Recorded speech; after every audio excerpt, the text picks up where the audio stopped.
baro. Lumakas man Sana ang hindi na kayo tumakbo. mga plato at kutsara na Tumakbo hindi lang kilala. kayo Totoo para ang kanin punuin ng ang singkong mga pinagasa bulsa na sa kahon. At kahit na hindi pasko sa lamesa ay may hamon. Ang sarap sigurong manirahan sa bahay na ganyan. Sabi pa nila ay dito muri matatagpuan ng tao na nagmamayari ng isa. Nakakahiya kayo. Dinudungisan nyo ang pagiging Filipino ng Pilipinas. Mga putang ina kayo! Lumabas kayo dyan!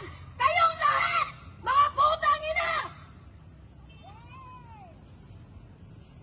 Darating ang araw na mapupuno ang taong bayan. Tandaan nyo to.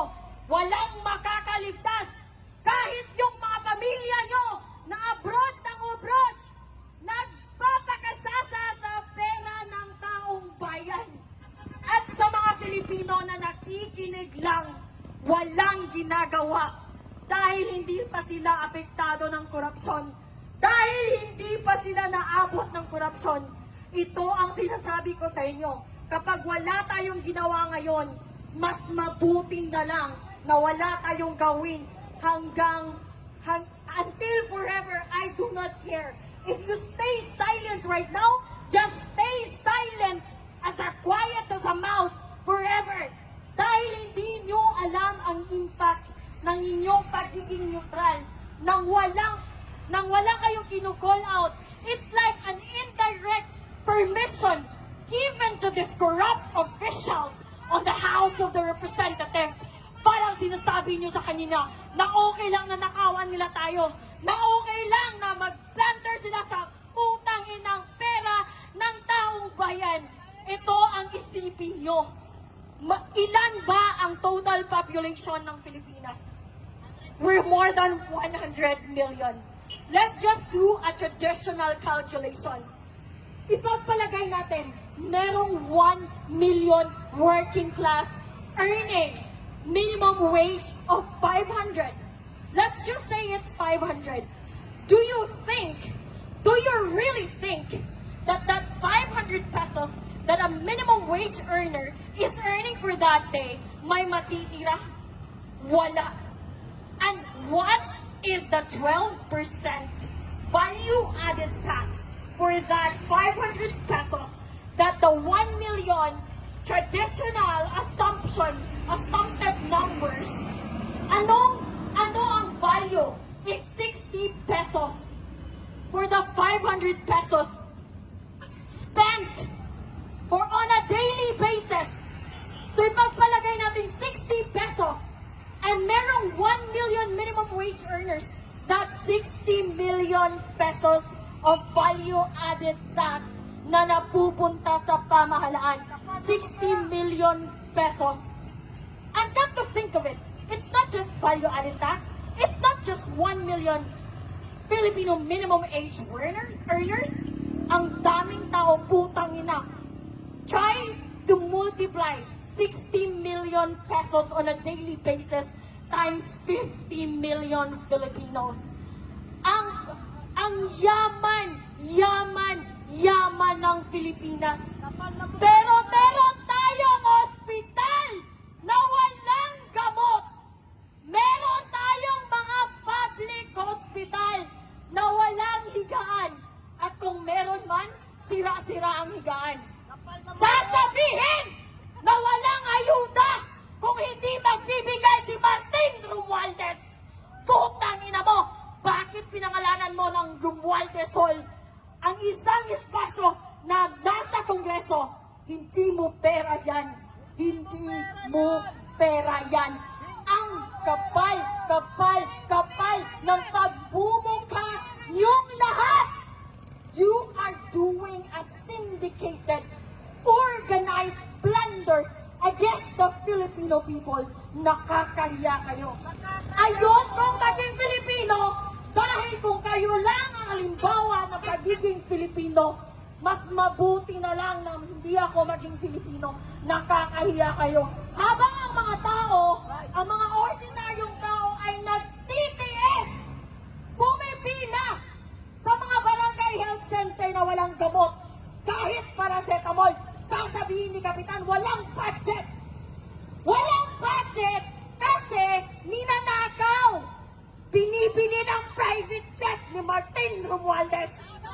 binibili ng Hermes, ni Claudine ko, binibili ng Balenciaga, ng mga putang inang nepo wife and nepo mistresses nyo. Mga putang ina nyo, ang hirap magtrabaho. Kaming mga, it's not an excuse, it's not even a valid reason to say that ang Pilipinas is mahirap. Mahirap ang Pilipinas dahil lazy ang mga people. That's not true. Take a look around. Kahit yung mga tao doing a manual labor, kahit yung mga drivers, kahit yung mga jeepney drivers, kahit yung mga nagbibenta sa bangketa, they double time to earn a few hundred pesos, to pay taxes, to contribute sa mga lavish lifestyle ng mga putang inang nasa Kongreso. Sa mga Pilipino, I urge you, sa mga dumadaan dito, magsalita kayo, makisali kayo, makilaho kayo. Walang dilawan dito. Walang kakamping. Walang Duterte supporters. We do not need you to be anything.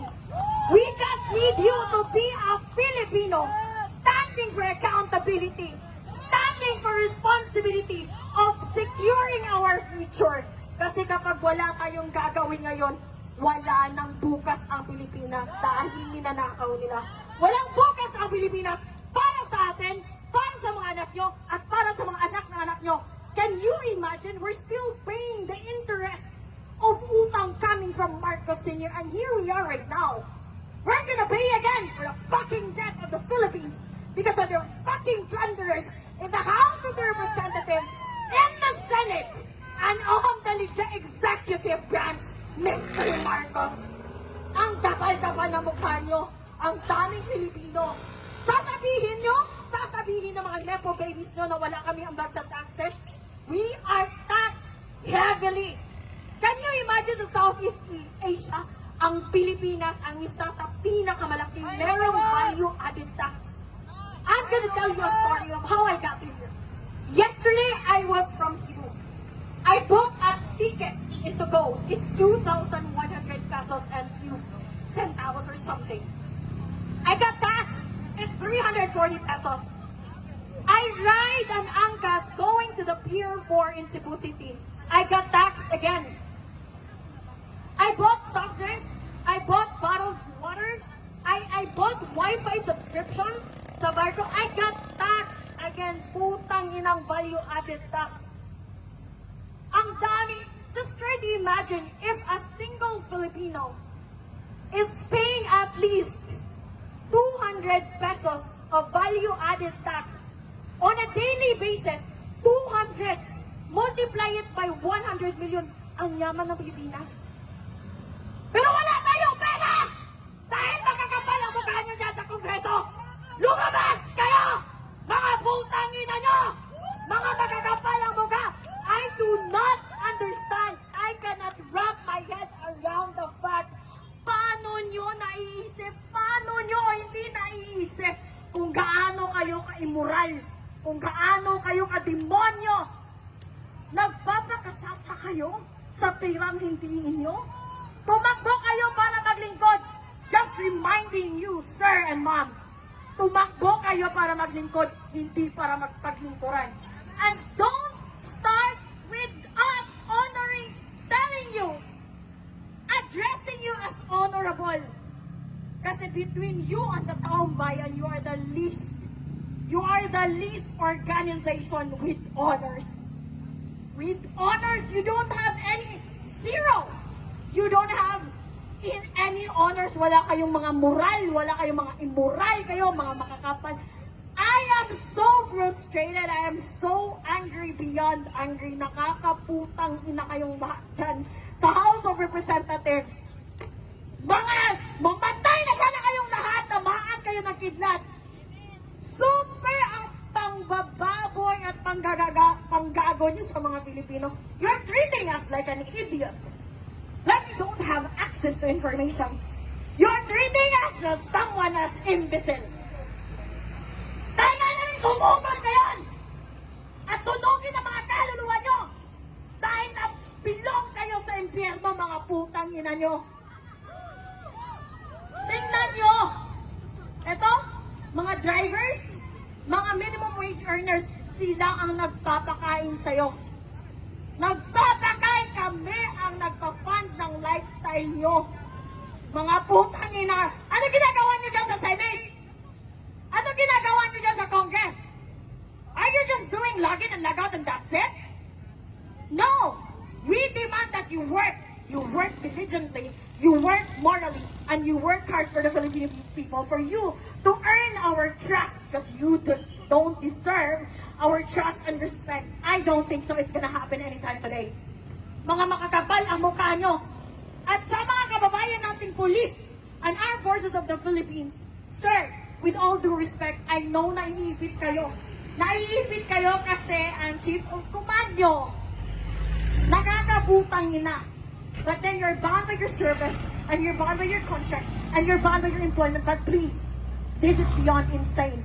This is beyond insane, mga putang ina! This is beyond insane! Ang kakapal na mukha nyo, lumabas kayong lahat. Yung mga sasakyan nyo, hindi nyo sasakyan yan. Sasakyan namin yan. Dahil kami ang nagbabayad ng mga sasakyan nyo. Ilang sasakyan ang gusto nyo? Mga putang ina nyo.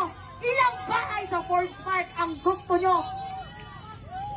Napakahirap namin dahil ninanakaw nyo ang pera na para sa amin. We're not asking for private jets. We're not asking for Balenciaga just like your wife and mistresses. We're not asking for Chanel. We're not asking for travel abroad in Europe, in Edinburgh, in Scotland, in Italy, in Paris. We don't want that. We just want the basic services. Working hospitals with medicines and with working medical professionals. Paid by Filipino taxes. Yun lang. Very minimum lang. Basic standard, hindi nyo maibigay? What kind of employees are you? Bumaba kayo dyan. Isarado nyo yung Kongreso! Wala na mga ambag yan sa mga Filipino. Walang ambag. Zero contribution.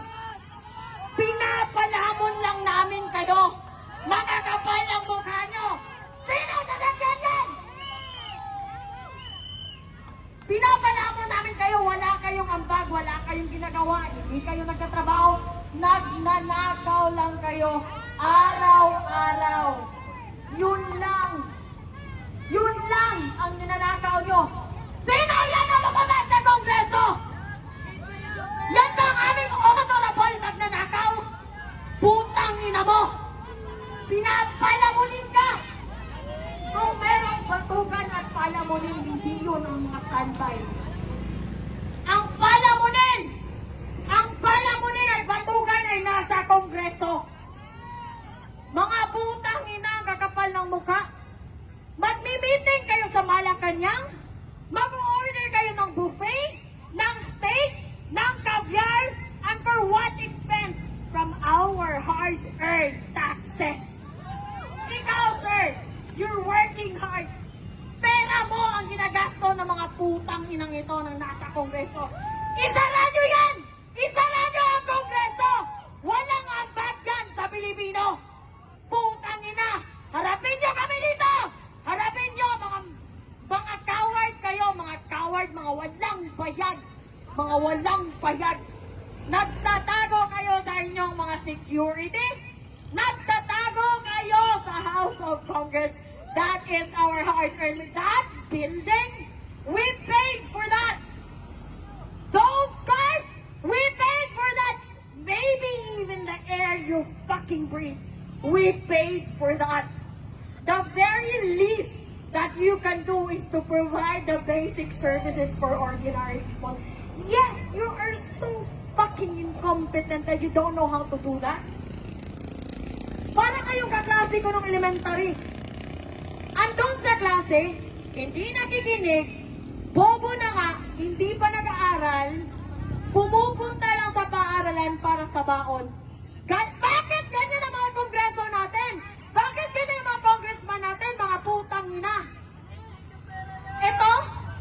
Ito ang pakiusap ko sa mga kababayan ko. Dalawa, I have two requests from my fellow Filipinos. Una, please, let's have a fucking standard when it comes to voting. Tingnan nyo si Lito Lapid. Quiet as a mouse. Tingnan nyo si Risa Ontiveros. Diba? Ang ingay. Nakakarindi. Pero flood control projects, she's quiet as a fucking mouse. Eh? Eto, viral to na video. Tito Soto, my God, dear, I'm here. I'm finally here, Tito Soto! I'm here! And I'm gonna say it again. What makes you qualified to become the Senate President? You don't belong there. You belong in Itbulaga. You cannot even create a simple, cohesive, concise introduction. How are you gonna enforce, amend, approve laws? Being a politician is very technical. It's being very technical. Kapag bobo ka, umalis ka na dyan. Well, anyway, sabi nga nila, intelligence is limited. Stupidity is endless. Unfortunately, meron tayong endless supply of stupidity both in the House of Congress and in the Senate and in the executive branch. Nakakaputang ina nyong lahat. Hindi nyo pag-aari ang Pilipinas. Hindi nyo pag-aari ang taxes namin. Hindi nyo pag-aari ang mga Pilipino. Tumigil kayo. Tumigil kayo, bumaba kayo. Isauli nyo ang mga perang ninakaw nyo.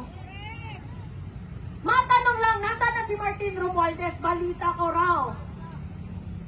He deregistered his private jet. Is that true?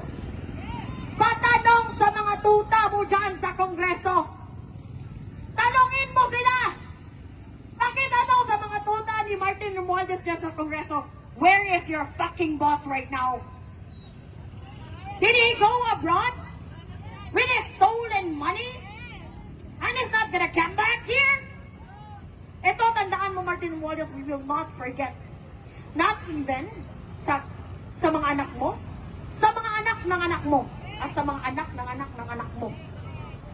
It will be an awesome reminder of the dark history of the Philippines that once upon a time, we have a lame-duck sitting idiot president controlled by this evil House Speaker, Martin Romualdez, aided and supported by his mini crocodiles at the House of Congress, supported by the senators na walang magawa sa buhay, kundi maging achievement ang pagsisisi, paninisi sa previous administration. Wala na ba kayong achievement na iba? Yun lang? Ganon kayo ka-incompetent? Like even a simple person, ordinary person can see through all your evil intentions, can see through all your stupidity, the maneuvers, the cover-ups. We see through it all. Hindi ka